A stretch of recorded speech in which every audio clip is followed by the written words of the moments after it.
Ever since I was a tiny little child, I've been an avid Pokemon fan, with my first ever game having been played being a copy of what I think was my sister's Pokemon Red, back when I was like 3 or 4 years old, and I still vividly remember my starter choice of Bulbasaur and getting lost in Rock Tunnel because I couldn't figure out how to read, so I didn't know that I needed Flash, which wasn't really overtly stated anywhere anyway that I at least can remember, and eventually I got out of Rock Tunnel with a very high level Venusaur because I was a kid and I just liked to kill everything, and I had infinite time to do so. I then moved on to Pokemon Yellow, which I was still young at the time, but I made a much more cohesive team, which I still remember to this day being my Pikachu, the Gift Bulbasaur, Squirtle, Charmander, Nidoqueen, and Pidgeot. I know not the most unique team for a Yellow run, considering Nidoran was super helpful for the Brock fight and is pretty standard. Pidgey is a first route Pokemon and the others are literally gifts, but since that time I've spent many years diving into the latest adventures in the Pokemon series, including Pokemon Silver, then Crystal, then Sapphire, then Fire Red, then Emerald, then Diamond, then Platinum, etc, etc, etc. And there were always such a wide array of reasons that I was so enthralled with the Pokemon world. There was this idea that anyone could become a trainer and strive to be the greatest, the sort of Rock Lee ninja way, if you will. There was the various other mediums like the anime that would pull you into the world.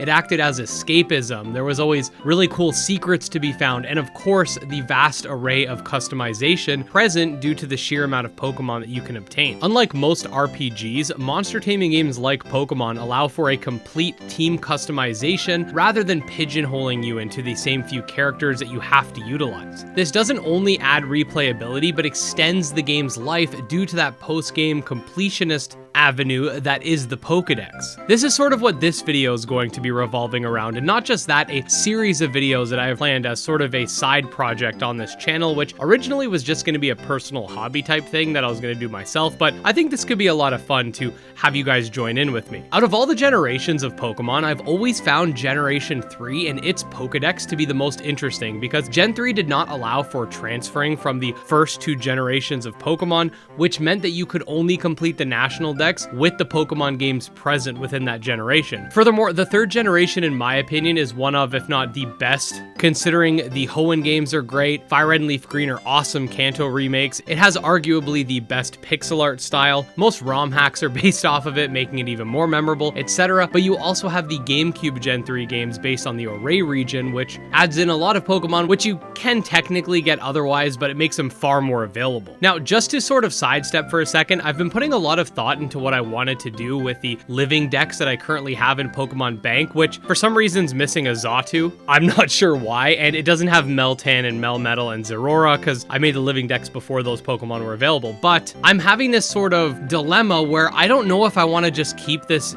living decks in Generation 7 and just move it to my cartridge of Ultra Moon, just because that's the last game in the series that will actually allow me to have every Pokemon present within it, or if I want to bring it over to the 8th generation and modern Pokemon. Now, it's important to note that Pokemon Bank might be a free service that exists right now, but eventually they'll stop supporting it, and when that does happen, we are going to see a massive lock between Generations 5 to 6, 6 to 7, and of course 7 to 8, and while that might make you think that it would push me to want to bring my Pokemon up so they don't get stuck, there's also the fact that no Pokemon game will allow for all Pokemon, so essentially my Pokemon will be stuck in home, and if I do eventually want to end my home service, I'll have to move them all into different games, separating them, which is just a huge headache. That said, I'm still a completionist at heart, so I've decided to do something kind of crazy, which is to complete a brand new living dex so that I have my one in Ultra Moon and a more modern one. I've recently found out that you can obtain a special Magearna for having a living dex in home, and while that seems like such a small frivolous reward, like I said, I'm a completionist at heart and I definitely have my opinions on modern Pokemon games, but the one thing that always remains fun, for me at least, is catching and collecting Pokemon. Now, how does this relate to Gen 3 and what I was talking about? Well, I've always wanted to complete the National Dex in Generation 3, something that I was never able to do due to lack of knowledge, hardware, etc. However, now I'm an old man and I can buy back all of the the various stuff from my childhood that either got lost in moves or sold or destroyed or whatever. So what I want to do, and I'm going to document this and do this with you guys on the channel, is by starting with a Gen 3 National Dex minus the mythical Pokemon, whom I'll likely just gameshark into the game. Not the Pokemon themselves, but just their events. I know some people might consider this cheating, but there's literally no way to get Deoxys right now in Generation 3.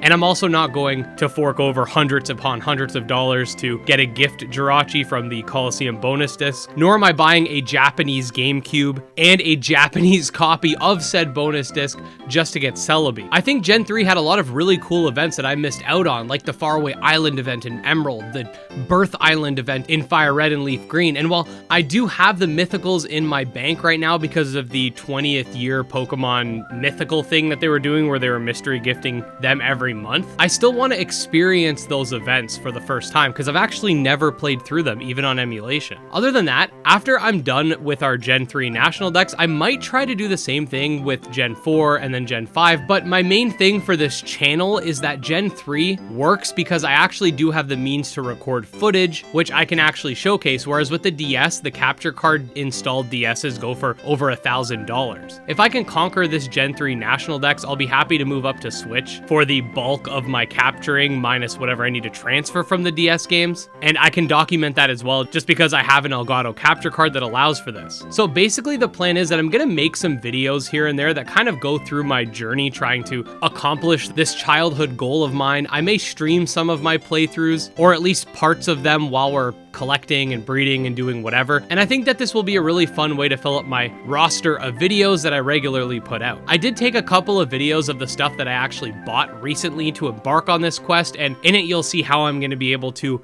screen record GBA games and of course the GameCube titles. So let's check that out and then come back. Alright guys, so this is sort of the stuff I got set up here for our little journey to complete the National Pokedex in Gen 3 and eventually make a living dex for home. I already have one on my Pokemon bank, but I want another one. So, okay, this is what we're going to do. We got the SPs. So these two Game Boy Advances are actually mine. Like, I've had them since I was a child. One of them belonged to my brother, I think, and the other one's mine. So, you know, two. Fire Red, same thing. This is my childhood copy. I did actually erase the saves like multiple times right now. There's a version of the game that's actually my daughter. She was playing for a little bit but got bored. So the character in here is actually named after her. This isn't necessary for the National Dex, I just have it. Emerald is, I have that.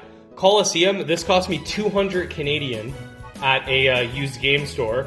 This one was 300 Canadian, however, I got it on Marketplace for 200. I got one of these. This with the attachment, which I'm going to show you guys the GameCube stuff in a second, was 250. Okay, I got a cheap link cable for like 10 bucks, so it's like a Mad Catz one. I know Mad Catz has a reputation, but it works. And yeah, that's that's just this stuff. The way I'm going to be able to record and stuff like that has to do with the GameCube, so I will show you that stuff in a second. But we're just basically going to be sort of documenting this as a fun little side project on the channel, and I'm really excited. I'm sure I will add some sort of context to these little videos that I'm making, like an intro and outro and stuff like that, so I'm just going to pan over to the GameCube stuff now. Alright, so I do have a GameCube sort of haphazardly set up here just because I bought it and I wanted to test it, and right now I don't have a TV that can actually take RCA besides this one. But what I'm going to be doing is I do have a converter coming in the mail, and that's going to allow me to actually put it straight into my Elgato, so I can record footage of any GameCube game and any Game Boy Advance game via, I don't know if you guys remember this attachment, but I got one of these. Now, this cost me $100 Canadian for the GameCube, $250 Canadian for the CD and the connector. I also got one of these, okay, GameCube to GBA link cables. This cost me $45 Canadian. The GameCube came with a controller and all the cords and stuff. I already had a GameCube controller. I had like one of the Smash Bros ones. But yeah, this is going to allow me to actually record all this stuff. I also got a memory card that was like 10 bucks for a third-party one. I have my old one that actually has some of my old save files on it, so that was pretty cool.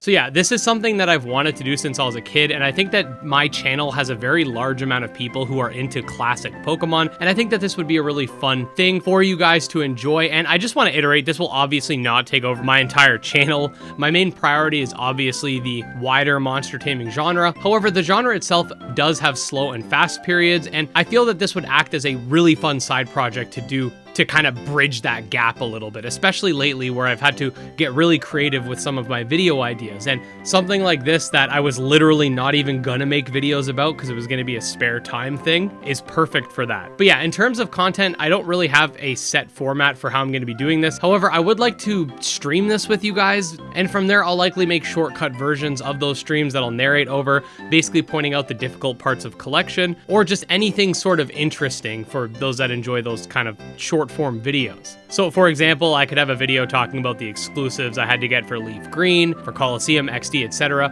And we could also have a couple of videos exploring my old save files that were left over, at least for Coliseum. And I did actually end up buying a Leaf Green copy, and there was someone else's save file on there that was kind of funny, I'm not gonna lie. So we can also do a video exploring that and just sort of have fun with it. Obviously, the most important thing to me when making these types of videos, especially when it's something new, is your guys' feedback. So let me know in the comments if you're interested in watching something like this. It'll be a little bit different from my regular content, but not that different in terms of presentation and whatnot. And like I said, this is actually a personal project of mine that I wanted to do on my spare time anyway. So even if you guys end up not being interested in it and the videos just perform terribly, I'll still do it myself, but I would like to take you guys on that journey with me. But yeah, let me know what you guys think down below, and if you do have any tips for this massive undertaking for Gen 3 especially. I know the only required games for that are Leaf Green, Coliseum, XD, and Emerald. However, you have to consider the fact that Fire Red and Leaf Green can only trade with the Hoenn games and GameCube games after you've beaten everything. So I actually do have Fire Red to make it easier to obtain all the Kanto starters, but we'll get into all of that later. But yeah, hopefully this will kick off the beginning of a new sub-series on the channel,